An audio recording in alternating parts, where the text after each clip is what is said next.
If I were to tell you that fixing this one thing could mean the difference between a 0% view rate and response rate on Upwork and a 10% response rate on Upwork with your Upwork proposals, would you try it to fix your Upwork funnel? Well, we did some testing with thousands of proposals sent and turned some dead Upwork accounts into thriving businesses that get dozens of sales calls per month. But what did they change on their profiles to make that work? It was the result of the thing you're probably ignoring, along with 90% of other people on Upwork. Doing certain things on Upwork and not doing other things totally wrecks response rates, how high your proposals show in the results, and ultimately the sales you get on the platform as a whole. Then what I'm going to do is show you how we use certain strategies, how you can use them as well, and how we generate millions of dollars on Upwork and similar platforms. So here's a standard process on Upwork that everyone probably already knows. 1, send proposals. 2, talk to clients. 3, get them to hire you for a contract. Everyone knows this. That's what people do on Upwork. But what if I told you there are 2 pieces missing here that fit in between? So here they are. We've been testing it to oblivion on Upwork, and it turns out that boosting proposals using Upwork's recent feature, which allows you to get boosted to the number 1, 2, or 3 spot in the proposal stack, doesn't work. For us,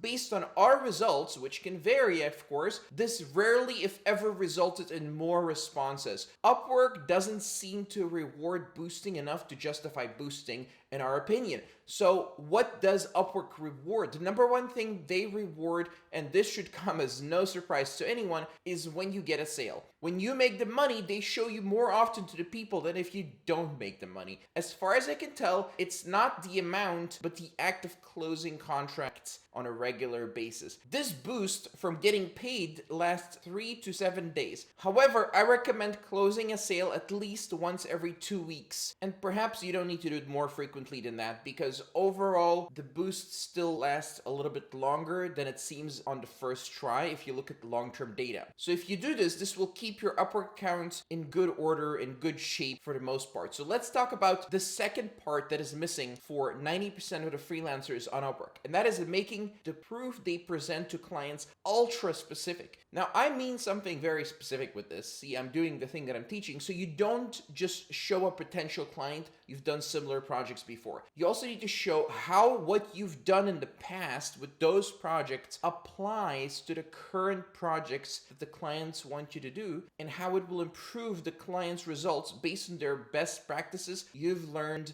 in the past projects. This will connect the dots for the client and make you stand out from the crowd, because ultimately they don't really care about past clients. They care about how it applies to them, what it means for them. This will also let you close more, get higher responses, and rank higher in the proposal stack. When you send proposals, you'll show up higher in the list. So watch the next video below based on what you want to learn next. It's in the description, and I have multiple options for you. I recommend watching the standard practice for Upwork, how to get started on Upwork and how to send proposals. The video is in the description. I'll see you in that video.